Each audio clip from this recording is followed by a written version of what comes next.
ٹھیک. تو سب سے مین فوکس ہونا چاہیے. مجھے تو یہ نہیں سمجھ آتی کہ جی ہم فورن انویسٹر لے کے آ رہے ہیں. میں سمجھتا ہوں کہ دنیا کا یہ پہلا ملک ہے کہ جہاں کے اوپر آپ کے لوکل بزنس مین کو پھانسی دی جاتی ہے, آپ کے لوکل بزنس مین کو بلیک میل مارا جاتا ہے. بالکل. لوکل بزنس مین کے لیے ایسی پالیسی ڈیزائن کی جاتی ہیں کہ ان کو پتہ بھی ہوتا ہے کہ اس پالیسی کے ساتھ بزنس کم ہو جائے گا, پھر بھی وہ آ کے پریس کانفرنس کر کے تو کہہ رہے ہوتے ہیں کہ جی ہم یہ پالیسی امپلیمنٹ کر رہے ہیں, اور اس پالیسی کے بعد بھی بزنس جو ہے وہ ڈیکریز ہی ہو رہا ہوتا ہے, تو پھر بھی وہ نیکسٹ پالیسی اس کے زیادہ ٹیکس لگانے کے لیے لے آتے ہیں آفٹر 6 month.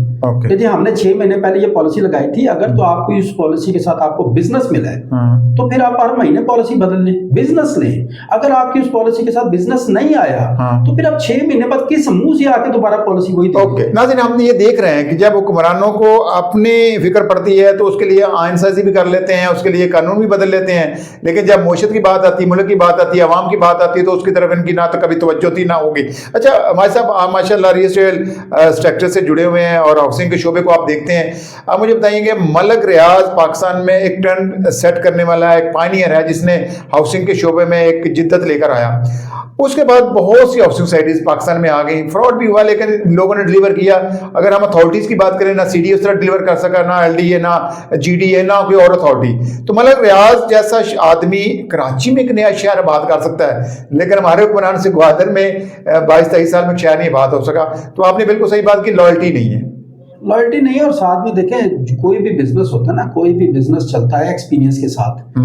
ملک صاحب نے اگر گرو کیا تو وہ انہوں نے ایکسپیرینس کے ساتھ گرو کیا نا. اچھا. انہوں نے ڈگریوں کے ساتھ گرو نہیں کیا, تجربے انہوں نے پریکٹیکل کر کے ڈلیور کیا. اچھا. اور اپنے ملک کے ساتھ وفا کی, سارا کچھ کیا, مگر ان کو ماشاءاللہ سے جو ہمارے ملک کی ہسٹری ہے کہ ان کو وہی صلہ ملا جو یہاں کے مقامی اچھے قابل بزنس مین کو ملتا ہے کہ ان کو ملک چھوڑنا پڑا.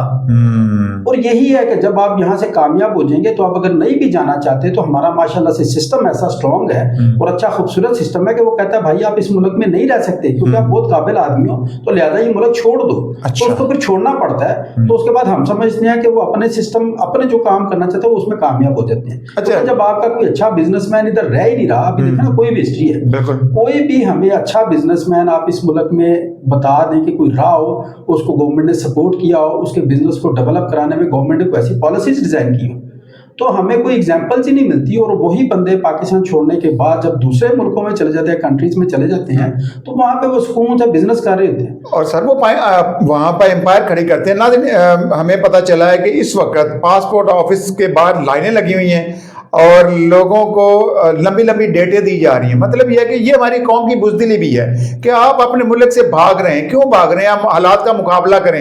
لیکن یہ بزدلی میں سمجھتا ہے اس قوم کی کہ یقین جانے لوگ کیوں میں لگے ہوئے ہیں کہ ہمیں کسی غیر ملک کا ویزا مل جائے, چاہے ہمیں جا کر وہاں پیٹرول پمپ پہ یا ہمیں کچھ اور سویپر کی نوکری مل جائے, لیکن ہم اس ملک سے بھاگنا چاہ رہے ہیں. تو یہ بھی کم از کم مجھے نوٹ کرنا ہے. وجہ پتہ کیا ہوتی ہے صاحب, اس کو بزدلی نہیں کہا جاتا. دیکھیں نا, ظلم جو ہوتا ہے نا, وہ ظلم کا کوئی حد ہوتی ہے نا, اور ہر بندہ کیوں ظلم برداشت کرے, کیوں رہے ادھر. وجہ کیا وہ مطلب وہ پاگل ہے کہ جی وہ اپنے بچوں کے لیے خود ظلم برداشت کرتا رہے, کہاں پہ کون سے اس کو چوائس ملتی ہے وہ چلا جاتا ہے. اچھا مطلب آپ کا بڑے بڑے بزنس مینوں کے ساتھ اٹھنا بیٹھنا ہوتا ہے, لوگوں کے پاس سرمایہ تو پڑا ہوا ہے, لوگ سوچتے بھی رہتے ہیں, لیکن ابھی اسی وقت سرمایہ لگانے کو کوئی تیار نہیں ہے. لیکن آپ کا روپیہ ڈیویلیو ہو رہا ہے اور سننے میں آ رہا ہے شرح سود کے اوپر بھی, حالانکہ فضل الرحمان نے نئی ترمیم میں کہا جی 2028 میں سود کا خاتمہ ہوگا, ایسا تو نظر نہیں آتا, نہ کبھی امپلیمنٹ ہوگا. تو آپ کو یہ لگتا ہے کہ اس وقت جو بینکس میں رکھ کر سود کھا رہے ہیں یا کہیں سرمایہ کاری کر رہے ہیں وہ بھی مجبوری کے تحت کر رہے ہیں کہ چلیں جی اپنا وہ کچن چلا لیں, اپنا روزمرہ کا جو کاروباری زندگی وہ چلا لیں؟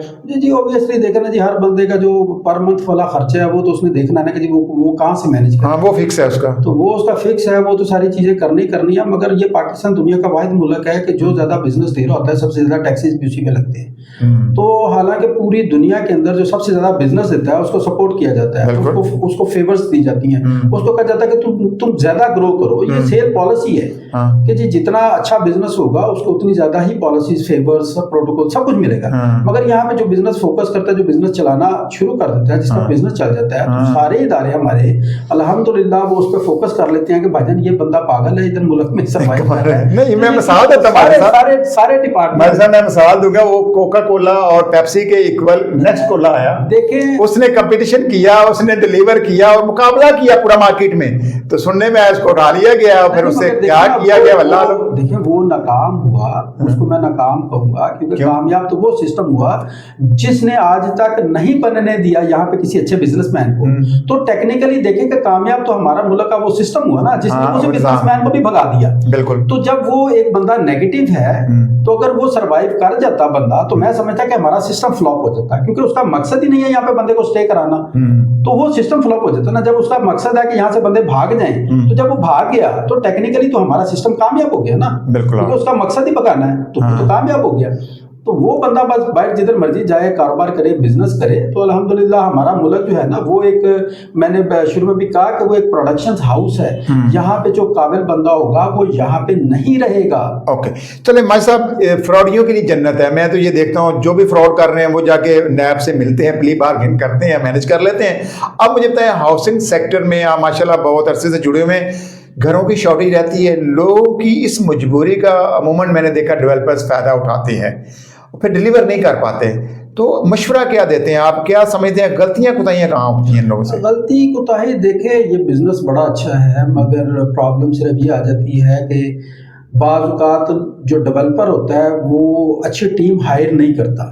اچھا، نہ کہ وہ فراڈیا نہیں ہوتا اس طرح سے، مس مینج ہو جاتا ہے۔ نہیں، مال اکٹھا کرنا شروع کرتے ہیں آپ کے پاس اربوں روپے آ جاتے ہیں، آپ بائنگ کرتے جائیں۔ نہیں دیکھیں، اربوں روپیہ جب آ جاتا ہے آپ کو، نہ وہ بھاگنا چاہتا ہے، نہ جو پیسے دے رہے ہوتے ہیں وہ غلط نیت سے دے دیتے ہیں یا وہ امید پہ دے رہے ہیں۔ صرف یہ ہوتا ہے کہ نہ تو کوئی ہمارے ہاں ادارہ ایسا ہے جو اس کو سپورٹ کرے، ٹھیک ہے، اور نہ ہی وہ بندہ کو اچھی ٹیم، اچھے بندے ہائر کرتا ہے جن کا کوئی ایکسپیرینس ہوتا ہے۔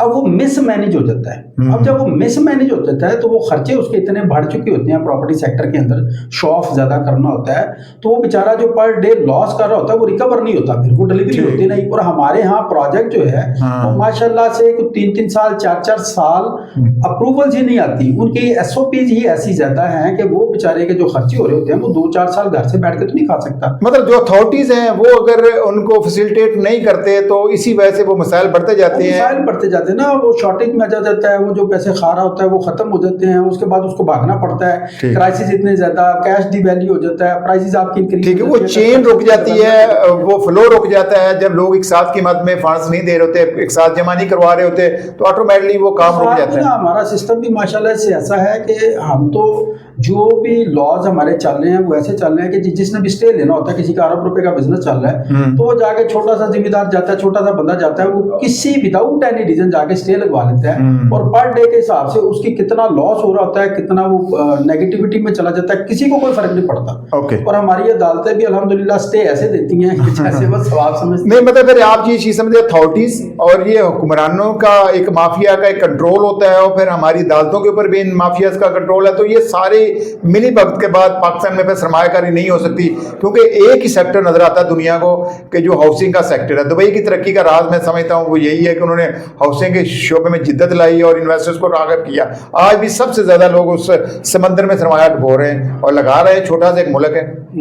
نہیں جی، دیکھیں جی، پوری دنیا کے اندر جو ہے نا پراپرٹی سیکٹر ایسی چیز ہے کہ پیسہ پار کی ادھر ہوتا ہے۔ اب آپ نے ایک انڈسٹری لگا دی، اس کی پروڈکشن لائک کہہ لیں کہ 10,000 ہے پر منتھ، اس کی ڈیمانڈ بھی 10,000 ہے پر منتھ۔ اب جو 10,000 سے وہ کیوں بڑھائے، انڈسٹری کیوں لگائے؟ تو جو بھی اس نے ارننگ کرنی ہے وہ کسی نہ کسی پراپرٹی سیکٹر میں ڈالنی ہے نا پیسے، کیونکہ پراپرٹی ایسی چیز ہے کہ اس کو سب سے سیکیور لگتی ہے۔ تو اب ایک آپ کی انڈسٹری لگ گئی ہے، اس کی ڈیمانڈ اور اس کی سپلائی سیم ہے، تو وہ پیسے تو ارننگ تو اس کی بند ہی ہو رہی ہے، اس لیے ارننگ کسی نہ کسی جگہ پہ تو سیکیور کرنی ہے۔ اوکے، تو میں ماجد صاحب آپ کی بات کو سیکنڈ اس لیے کروں گا کہ گوہر اجاز صاحب ایپٹما کے چیئرمین بھی ہیں اور ان کی کافی زیادہ تعداد میں فیکٹریز ہیں، انہوں نے فیکٹریاں بند کر دی ہیں، لیکن ان کی ہاؤسنگ سوسائٹی ہے لیک سٹی، وہ اس کا بزنس چل رہا ہے. تو مطلب انہوں نے صرف فوکس ہی ریل اسٹیٹ پہ کر لیا, انہوں نے انڈسٹری کو بند کر دیا.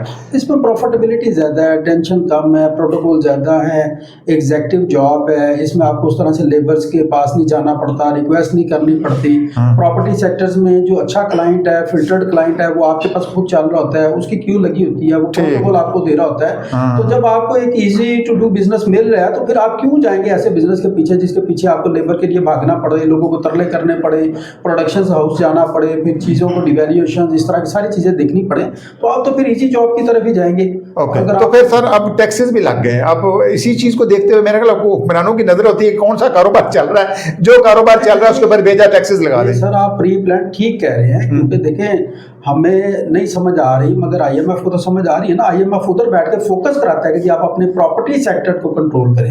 اٹ مینس کہ وہ چاہتا ہے کہ اگر یہ سیکٹر بھی کلوز ہو جاتا ہے تو پھر ہی میرے پاس یہ غلاموں کی طرح آتے رہیں گے اور پیسے مانگتے رہیں گے. اچھا, وہ کیوں آپ کے پیسے ایسی جگہ پہ لگوائے گا جہاں سے آپ کو گرو کرنا, مطلب اکنامک ہٹ مین والا یہ کردار ادا کر رہے ہیں ہمارے حکمران. دیکھیں آئی ایم ایف نے کبھی زندگی میں آپ کو سٹینڈ کرنے کے لیے نہیں آنا. دنیا کا کوئی ملک نہیں دکھایا جہاں ہمارے ساتھ کوئی ایگزامپل میں نہیں ہے کہ جو آئی ایم ایف کے فنڈز کے اوپر چلا ہو ترقی کی. دیکھیں آئی ایم ایف جدھر بھی جائے گا وہ ایک مطلب لابی الگ ہے, اس کا مقصد ہوتا ہے آپ کو کرائسس میں لے کے آنا, آپ کو غلام بنانا. ٹھیک ہے, اس خطے کے اندر جو ہے وہ. تو ماجد صاحب مجھے بتائیں, قرضے پہ گھر نہیں چل سکتا تو قرض پہ پورا ملک کیسے یہ چلانا چاہ رہے ہیں, اور پھر اپنے للے ترلے اپنی عیاشیاں ختم کرنے کو تیار نہیں ہیں. دیکھیں وجہ پتہ کیا ہوتی ہے, چل کچھ بھی نہیں رہا, چیزیں بک رہی ہیں, اور جو بیچ رہے ہیں وہ اپنی چیزیں تو نہیں بیچ رہے, ملک اور قوم کی بیچ رہے ہیں, ملک کو قوم کی بیچ رہے ہیں, اور ان کو اس میں کمیشن ملتا ہے. اور جب مجھے آپ کسی بھی چیز میں کمیشن دینے ہیں تو پھر میرا فوکس تو ادھر ہی ہوگا کہ بھائی جان لے لیں, کسی بھی ریٹ پہ لے لیں.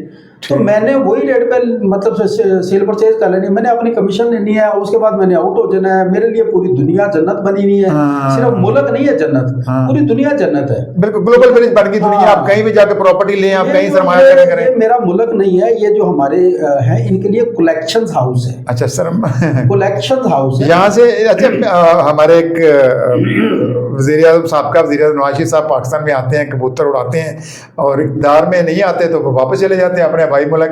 تو یہ پھر یہاں کلیکشن کرنے آئے تھے, بزنس کرنے آئے تھے, کیا کرنے؟ نہیں وہ تو دیکھیں جی وہ بھی اب مجبور ہے, ان کو بھی پتہ ہے, مگر کچھ ایسی پاورز ہوتی ہیں کہ جو کہ اس طرح کی چیزوں کو انڈر گراؤنڈ نہیں جانے دیتی, آپشنز رکھتی ہیں. جیسے میں ایک پلیئر ہوں تو میں نے اپنے جو کیز ہیں ان کو تو رکھنا ہے نا, اب میں نے کھیلنا نا کسی کے ساتھ, تو یہ اگر کیز ٹوٹنا بھی چاہے گی, ختم بھی ہونا چاہے گی, تو میں کیوں چاہوں گا کہ یہ ختم ہو جائے, پھر میں کیسے کھیلوں گا. تو اسی لیے یہ جو آج کل کے ہمارے سیاستدان ہیں نا بیچارے, یہ ویسے تو عوام کو کر رہے ہوتے ہیں کہ جی ہم پولیٹیشین ہیں, یہ کچھ بھی نہیں ہے, یہ کیز ہیں. اچھا یہ مورے ہیں اور یہ یوز ہو رہے ہیں, یہ مورے ہیں, انہوں نے بس پلے ہوتے رہنا ہے, ہوتے رہنا, ہوتے رہنا ہے. اور میں اپریشیٹ کرتا ہوں ان پاورز کو کہ جو ان کو پلے کرواتی ہیں. دیکھیں جی دنیا کا یہ لا ہے, جو اچھا ذہین ہوگا, جو پاور میں ہوگا, وہ دنیا میں اقتدار میں راج کرے گا, وہ بھلے نیگیٹو ہو یا پوزیٹیو ہو. ٹھیک ہے, جو اچھی گیم کرے گا وہ آن ڈیوٹی رہے گا, جو نہیں بیچارہ پلے کر سکتا. یہ دنیا کا لا, یہ اللہ کا لا ہے کہ اللہ تعالیٰ جو ہے وہ اس بندے کو نہیں نوازتے جو فارغ ترین ہو کے بیٹھا رہے. ٹھیک ہے, کہ جی میں نے محنت بھی نہیں کرنی اور میں نے اقتدار میں بھی رہنا. تو دنیا اس طرح سے نہیں چلتی. جو محنت کرتا ہے وہ اللہ معاف کرے کوئی بھی آ گیا ہے, جس نے محنت کی ہے اقتدار اسی نے دیا ہے. وہ آپ کی نیگیٹو پاورز ہیں, وہ آپ چلیں. یہ ہم نے دیکھا اس پورے خطے کے اندر یہی صورتحال ہے. افغانستان کے اندر آپ نے دیکھا امریکہ نے بہت عرصے تک کنٹرول کرنے کی کوشش کی, لیکن پھر بھی آ جا کے اقتدار پھر وہاں کے لوکل لوگوں کے طالبان کے ہاتھ میں آیا. اسی طرح ہم دیکھتے ہیں وہاں پر بھی بنگلہ دیش کے اندر بھی ایک انقلابی صورتحال پیدا ہوئی. پھر ہم انڈیا کی مثال لے لیں تو وہاں مودی ایک عرصے سے وہاں حکمرانی کر رہا ہے, لیکن اس نے ڈیلیور کیا اور طاقت کے رول پہ کیا, موشن بہتر کی. مودی صاحب کی کوالٹی کیا ہے؟ کچھ بھی نہیں. کیا ڈگری, ہر بندے کو پتہ ہے وہ بچوں سے چائے بیچتا, ظلم و جبر. اور نہیں سر, ظلم جبر کو سائڈ پہ کر دیں. دیکھیں یہ ظلم جبر کو نا کمزور بندے ڈسکس کرتے ہیں. اصل میں پلانز کو ڈسکس کرنا چاہیے. ظلم جبر کو جب آپ نے اس قابل, تو جو جس قابل ہے اس نے تو حکمرانی کرنی ہے. اب آپ کہیں کہ جی میں کسی قابل بھی نہیں ہوں تو دوسرے والا میرے پہ حکمرانی بھی نہ کرے, تو اس طرح کی چیزیں نہیں چلتی. مطلب یہ طریقہ کار پاکستان میں بھی اپنایا گیا ہے نا. آپ رجیم چینج کے اندر تو یہی کچھ ہو رہا ہے. ابھی جب الیکشن ہوتے ہیں عوام کے ووٹ کو عزت نہیں ملتی. یہ ہمیں پریکٹیکل ہونا چاہیے, ہم پریکٹیکل نہیں ہوتے. جو بندہ قابل ہے اس نے رہنا ہی رہنا ہے, وہ نیگیٹو ہے وہ پازیٹیو ہے. ٹھیک ہے, وہ جب عہدے پہ بیٹھ گیا پھر اس نے آپ پہ رول کرنا ہے, وہ آئے وہ جو بندہ اس کوالٹی پہ یا جو قابلیت نہیں رکھتا اس کو کلیم نہیں کرنا چاہیے کہ میرے ساتھ ظلم ہو رہا ہے. بھائی آپ ظلم اس طرح کا رونا بند کریں. اچھا, آپ اس قابل ہو جائیں کہ آپ اس کو نیچے لگا لیں, آپ خود اقتدار میں آ جائیں. ٹھیک ہے نا, تو آپ یہ نہیں کہہ سکتے کہ میں محنت بھی نہیں کروں گا. میں دو چیزیں نا یہاں اصول نہیں کہتے ہیں, پیار جنگ اور محبت میں جائز ہے, لیکن یہ بھی سننے میں یہ فارمولا طاقتور نہیں بنایا ہوا. لیکن یہ تو چیز آپ ماننے نا کہ ایک بندہ کہتا ہے میں نے اصول کو نہیں چھوڑنا, اصولوں پہ چلنا ہے, ایک کہتا ہے نہیں طاقت جس کی لاٹھی اس کی بھینس. کوئی بھی جو بھی اصول ہوتا ہے نا وہ چلتا ہے عدل میں. ہاں, سب سے پہلے آپ نے قائم کرنا ہوتا ہے عدل. ٹھیک ہے, اس کے بعد اصول ہوتا ہے. تو یہاں پہ جج بھی آپ خرید لیتے ہیں, آپ پورا نظام ہی خرید لیتے ہیں, یرغمال بنا لیتے ہیں. ہاں, تو جب عدل ہی آپ کا ختم ہو گیا تو پھر اصول کس چیز کے رہ گئی. ٹھیک ہے, پھر آپ چھوڑ دیں, پھر آپ پہلے آپ طاقت میں آئیں, جو جیسے لا ہے, جو قانون ہے کہ پہلے آپ طاقت میں عدل قائم کریں, جو ہمارا اسلام کہتا ہے. جب آپ عدل قائم کریں گے اس کے بعد پھر آپ چیزیں کہہ سکتے ہیں کہ بھائی میں غلط نہیں کرنا چاہتا, میرا اصول یہ ہے, میں اچھا ہوں, میں برا ہوں, جو بھی کرنا چاہتے ہیں. مگر سب سے پہلے آپ عدل قائم کریں. جب عدل نہیں ہوگا, اور عدل جو ہوتا ہے نا وہ آپ کا طاقت سے آتا ہے. عدل آپ کا گڑ گڑانے سے, ہاتھ جوڑنے سے, معافی مانگنے سے, گھٹنے ٹیکنے سے عدل نہیں آتے. عدل آپ کے آتے ہیں لڑنے سے, عدل آپ کے آتے ہیں پاور سے.